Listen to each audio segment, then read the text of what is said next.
Oops, oops, oops, oops. What's up mga Lodibus? Good day sa lahat. Boy Danggit here.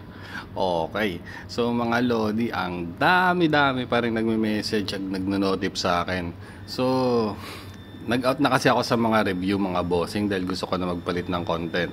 And then, eto, hanggang ngayon, putok pa rin tong notification ko dito sa DFA na to. So, sinasabi ko na sa inyo mga boss, GG's to. Malapit na to tumakbo. Okay? So, yung mga nakapag-invest, mga nakapag-TP na, syempre yung iba, ang dami nang na-invite, ang dami ng TP, good sa kanila. Hindi, ang labas sa kanila, legit. Pero, yung mga mai-invite nyo, at saka mai-invite nyo, yun ang mga madadali. Tsaka lahat ng mga fans na dyan, pag nakakuha na sila ng tamang panahon at tamang pera, malalak na lahat ng fans nyo dyan. Okay? So, yung mga comment dito, ito ang kokolit nyo. So ito, shoutout mo, notification muna tayo kay Joan Renz 14 Kidit. What's up Lodi, shoutout sa'yo. Sabi niya tama scam. Oh, sabi nga niya. Ito yung iba dito, sino ba to? Katropa Abner. Ito, 3 months ago sabi niya sa akin, "Hoy boss, lahat ng video sa YouTube ikaw lang yata nagsabi na scam ang DFA. Iisa lang to ang video mo kontra sa maraming video nagsabi na legit ang DFA. Ang kapatid ko sa Amerika, matagal na nag-invest dyan. Halos lahat kami magkakapatid naka-invest dyan ngayon. Sana kung scam yan, nabalita na yan. Gin-search ko rin yan sa Google kung legit o hindi. Pag mag-vlog ka, suriin mo muna ng mabuti kung legit ba yan o hindi." Shoutout sa'yo, Abner. Okay, so ako, ang tagal ko na nag-review ng mga ganito, no? So, hindi nyo napanood yung buong video, hindi nyo alam ang buong detalye. Okay? Unang-una sa lahat, Lodi. Ito, sinasabi ko sa'yo, may DFA, Dairy Farmers of America, sa US. Sila, kooperatiba sila. So, may legit company dun sa US mismo. Okay? So, kung ano man yung pinasok nyo, siguro doon kayo nakapag-invest sa US, sa cooperative doon, at yung legit company ng DFA nandun, goods yun. Okay? Kung nasa US man yung utol mo at sinabi mo, lahat kayo nag-invest, yun, doon yun, goods yun, yung DFA doon. Pero, kung alam mo ang difference ng website, yung mga letra, spelling, may mga pagkakaiba yan. Okay? So, dun ang pinupunto ko. Kasi, may mga kumopya ng detalye ni DFA, which is Dairy Farmers of America, yung legit company, may mga scammers na kumopya. Okay? Tanginang ingay naman nun. Alang niya. Okay, so GG's, balik tayo dito. So, yung mga scammers, mga bossing, grinab nila yung photos, videos ng DFA, pati logo ng DFA ginamit nila. Okay, para maniwala ka, ito. Yan. Ito mismong Dairy Farmers of America. Ito yung legit na company. Yan, Dairy Farmers of America Agricultural Cooperative. Hanapin nyo sila sa Facebook. Ayan, makikita nyo yung talagang totoong Dairy Farmers of America. 26,000 followers lang sila. Okay. So yan, 2009 pa nga ginawa yung Facebook page ba to o profile, basta yon. At tayo ay, ayan, nag-update tayo sa kanila. "Hey Brandy, thanks for looking out." Comment tayo ng dami Facebook, no? "The site isn't affiliated with DFA." Ayan sinend ko sa kanila yung site. Sabi nila hindi affiliated. So ibig sabihin hindi konektado sa kanila yung investment na nandun sa Pilipinas ngayon.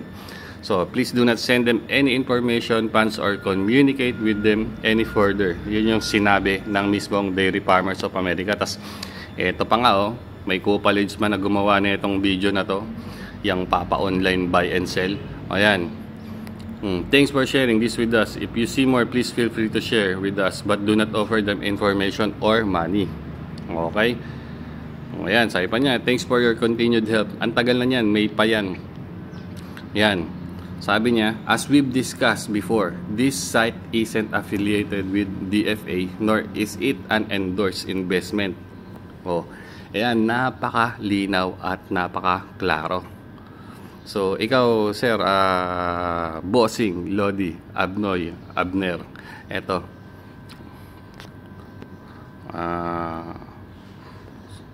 Ay, sorry, Abner lang pala yung pangalan mo, no? Wala palang... sorry, Lodi. Abner pala.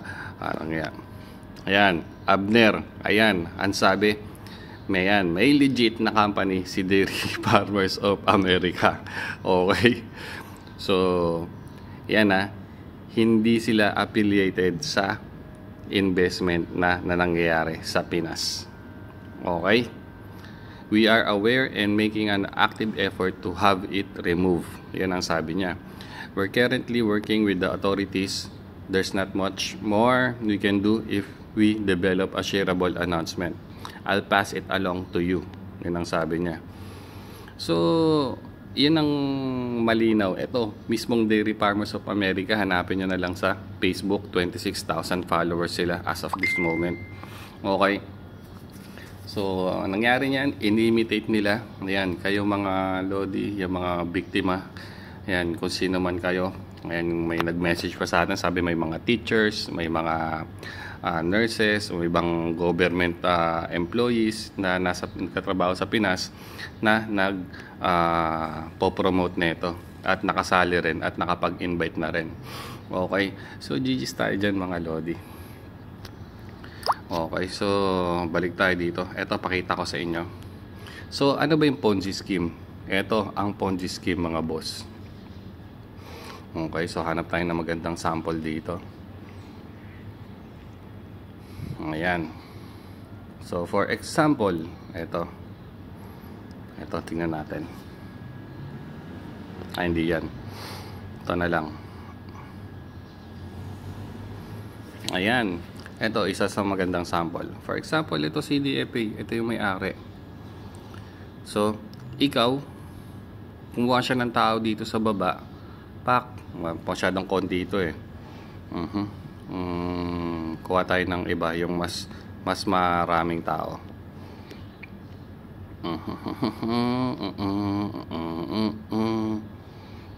Ayan. So, ito isa sa mga easiest. Ayan. So, for example, ito si DFA. So, kumuha siya. May mga support siya dito. Ito yung mga technical support nila. Sabi niya. Oh, kayo magtrabaho na ito. Bibigyan ko kayo ng app, website. Ito, may nag-grab ako sa Dairy Farmers of America.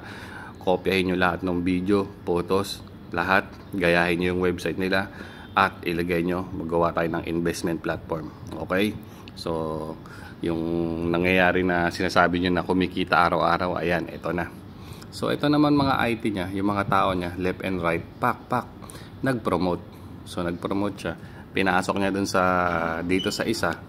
And then, sabi nung sige, lagay ka ng 100,000 pesos dito. And then, makikita mo ang mangyayari sa pera mo after 7 days. Madodoblado yan, matitriplado yan. So, kung lagay ka ng 100,000, magiging 250,000 yan in 7 days or 15 days. Tapos daily, may makukuha ka pang commission dyan pag nakapag-invite ka. Okay? So, dyan, may makukuha kang commission. Kada invite, bibigyan ka namin ng 20%. So, kunwari, naglagay si Kulokoy na may mga na-invite. Nakapag-invite sila. O yan, makakuha ka ng 20% sa 100,000, may 20,000 pesos ka. O, di ba? Ang gandang offer nun. So, ang mangyayari niyan, lahat ng pera ng mga to, lahat ng mga invite nyo, dito lang dumirekta yan. Sa pinakaulo. Yan. Dito lang pumupunta sa pinakaulo. Lahat ng pondo mo. Pondo neto. Re-rekta lahat dito. Tapos, ito naman, si DFA, i-distribute niya yan isa-isa araw-araw. So, may on-hold kayo na withdrawal. Kung legit to, mga papi, mga lodi, kung legit dapat anytime pwede kang mag-withdraw. Gets nyo? Hindi. So, maglalagay kayo ng pera nyo within 15 days or 10 days. Yung iba, 1 month pa. bago mabalik yung capital. Pero ang gagawin nila para maengganyo kayo lalo is bibigyan nila kayo ng commission through invites. So kada invite nyo, magbibigay sila ng commission base. O, sabihin mo na naglagay ka ng 100,000, then ang kinuha mong set sa kanila is 1 month. So, paghihintay ka pa ng 1 month bago maging doble yung pera mo. Sabihin mo na magiging 250,000 o 200,000. Basta doblado. Pero, habang naghihintay ka nun, syempre, kailangan may ma-invite ka na. Ayan. So, for example, eto, pak, may 20% ka sa akin. Eto, sabi ni Jeffrey, mag-invite ka. Pag may na-invite ka, may 20% ka sa akin. Okay. So, eto, naglagay ito ng pera. Pak, naglagay ng pera. Naglagay rin ng pera. So, magkano na? Sabi mo, naglagay sila ng tigo 100,000 o bibigyan siya ng 20,000 commission. E di, meron siyang 60,000 sa 3 tao. O, diba? O, kung na-invite niya lang yan within a few span of time. Kung sabi mo, isang araw, maka-invite ka ng 3, 5, 10. Tapos may commission ka doon. So, as is na lang rin yan. Kada may i-invite rin to, may commission din siya. Ito, may commission din to. Lahat ng mga pera ng mga yan, re-rekta dito kay DFA mismo. So, doon na nagkakaroon ng tawag na ito, assessment. Daily assessment yan. Naka-record yan sa computer nila. May mga accountant na yan o sabihin mo na lang naka-set up na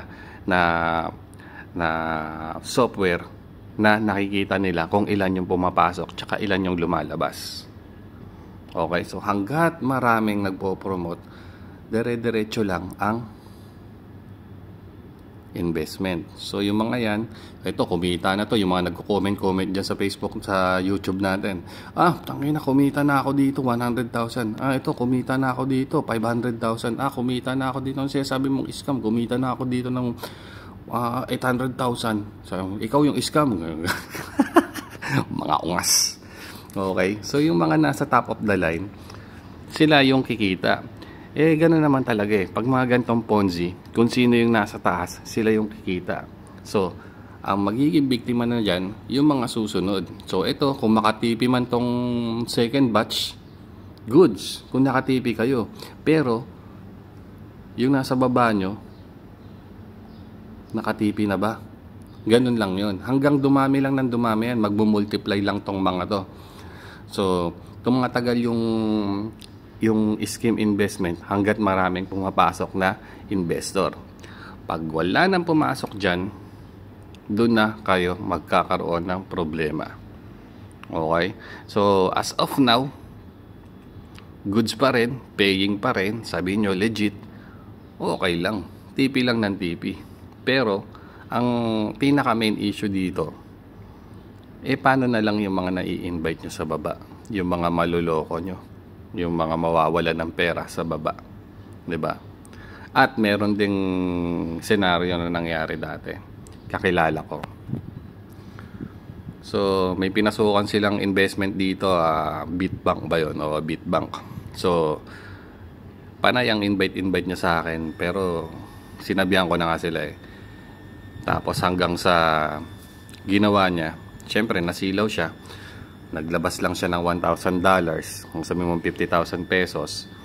Tapos yung 50,000 niya, naging 100,000, maging 200,000, naging 300,000 pesos. Siyempre, nabulag na. Nabulag na sa kita. Sabi niya, legit. Siyempre, tas ginawa sila ditong parang mga city manager.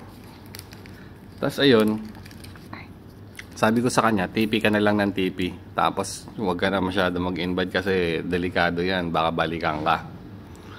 Ang ginawa niya, invite pa rin siya ng invite.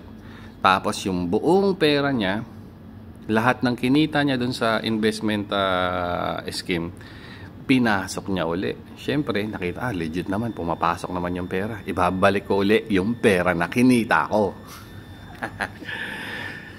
Siyempre, nabulag ka na sa kitaan, binalik niya. Nabulag na siya eh. So, kumabig na siya ng 500,000 pesos. Binalik pa niya lahat. Tapos, yung kausap niya, yung upline niya, yung pinaka-supervisor niya, na kausap niya lang online, na nag-invite sa kanya, sinabi, dagdagan mo pa para mas malaki makuha mo. Ginawa niya, kumuha pa siya ng loan sa bangko. Nag-loan pa siya sa bangko dito sa Qatar para mailagay niya doon, maidagdag niya. Tapos nag-promo na yung investment app nila. Tapos, ayan, sige, ilaglagay kayo dito ng maglagay kayo ng 200,000 pesos uli. Tapos kinabukasan, 300,000 pesos na yan. Ganon. Syempre, ikaw, nabulag ka na sa kitaan, na ilang beses ka na naka-withdraw, iisipin mo, legit. Hindi ginawa niya, pinasok niya lahat ng kita niya doon lahat ng kinita niya sa invite niya, tsaka sa sahod niya, pinasok niya yung laman ng bangko niya, nautang pa siya sa bangko, at pinasok niya din. After nung promotion, nung app, wala na maka-withdraw. Nag-down na yung site. Tapos sinabi nila mag-upgrade daw. Kasi napasok daw ng hacker, may virus daw, may malware raw na nakapasok sa system. Ganun na ang set-upan yan. Tapos ang susunod dyan, alam nyo na kung ano susunod. Ang susunod na dyan, kukontakin uli kayo ng upline nyo nung nag-invite sa inyo. Sabihin niya, o kaya mag-a-announce sila sa mga Telegram group, kung anong group ka man kasama dyan, sa Messenger, sa WhatsApp, Telegram, ayan, Discord. Sasabihin nila, kailangan ng at least 50%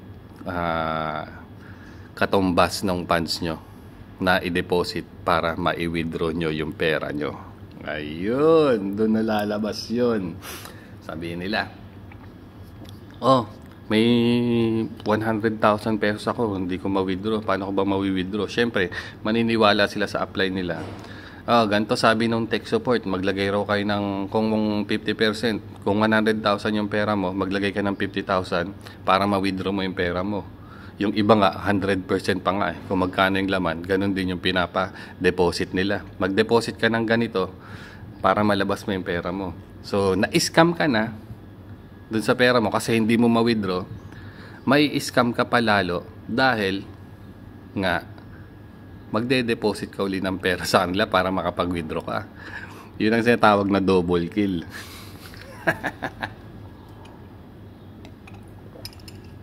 Okay? So, nagets nyo na. Kayong mga comment dito na wala naman talaga kayong alam. Tignan nyo maigi.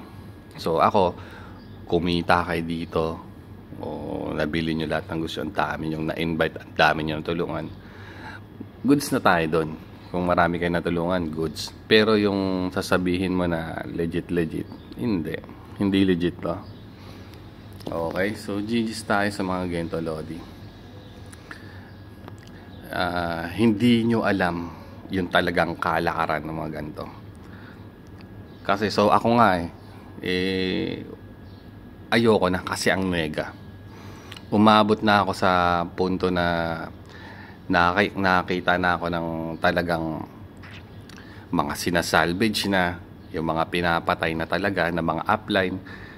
Nakita ko yung mga ganun. May yung mga group dati na nasalihan ko. Inexitan ko na na nakita ko talagang may mga nagpapatong talaga ng pera sa ulo kung sino man yung mga upline nila. Kasi may mga milyonaryo o sabi mo na lang may mga kaya sa buhay, mga mayayaman na na-scam. So yung mga nag-invite sa kanila ayaw magbayad, walang pambayad, sabihin biktima rin sila. Anong ginawa? Siyempre, pinatungan na ng pera sa ulo. Tumba. Ganon yun.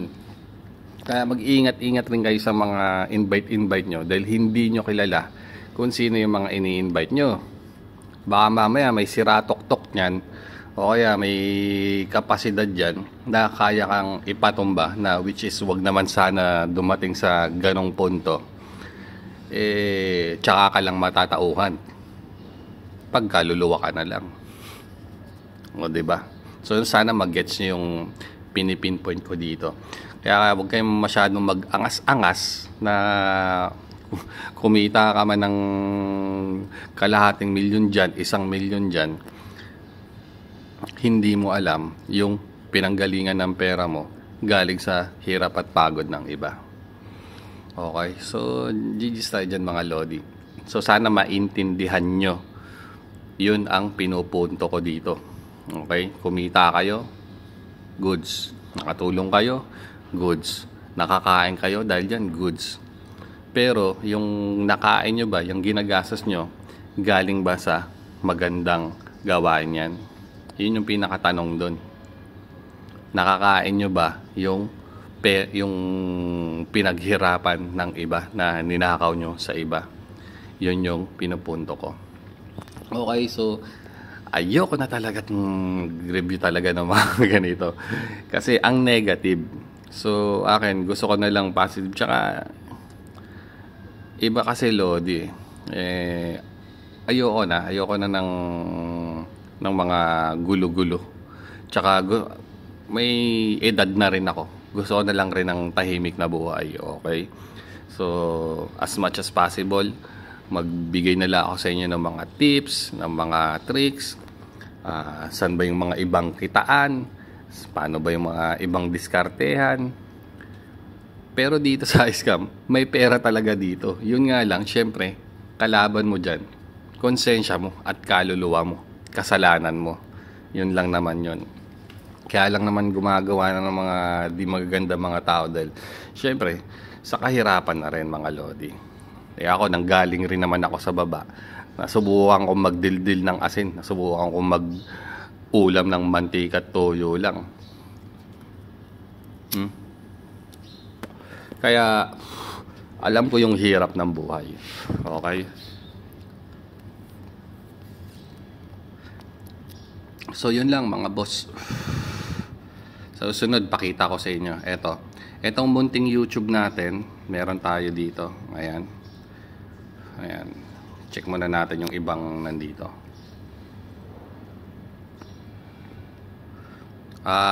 Katropa Abner, sorry may nabanggit ako kanina.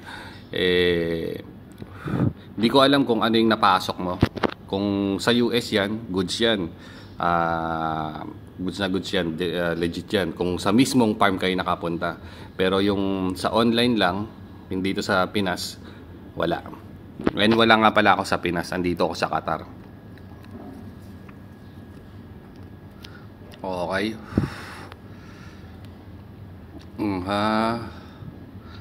Sino naman to?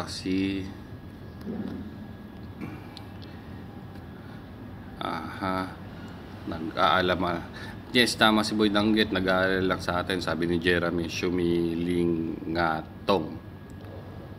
Shoutout sa'yo, Lodi. Nag-reply pala si Abner dito.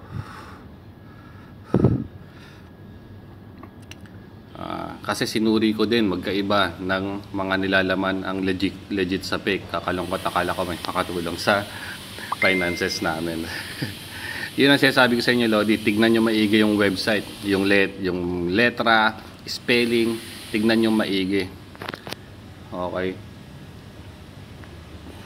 Yan, nag-reply si Abner sa atin one day ago. Sabi niya, okay lang boss ilang beses na rin ako na-scam. Hanggat nandyan ang DFA, mag-invest ako sa kanila. Medyo malaki na rin ang pera na nakuha ko dyan. Itong September 25, mahigit 90,000 ang tapasok sa akin na pera mula sa kanila. O, diba? May pera pumapasok. Pero yung sinasabi ko sa inyo, kaya nyo ba kainin yung pera na yan na galing sa pinaghirapan, dugo at pawis ng iba? Ganun lang naman yun Konsensya, kasalanan, yun lang naman yung pinakakalaban mo dyan. Kung wala ka naman puso, wala kang pakialam sa iba, gusto mo lang kabig ng pera, wala naman problema doon. Lahat naman tayo gusto magkapere. Okay. Yan, hindi nyo yan malaman na scam kung hindi kayo ang ma-scam. Yung Mocha Farm, malit lang yun. Ang DFA kung mang-scam sigurado, milyon o baka bilyon pa ang ma-scam nila ngayon. Hindi pa sila pwedeng mang-scam kasi nagpapahiram ng pera ang tao nila para invest. Hindi siya mabayaran kung scam agad.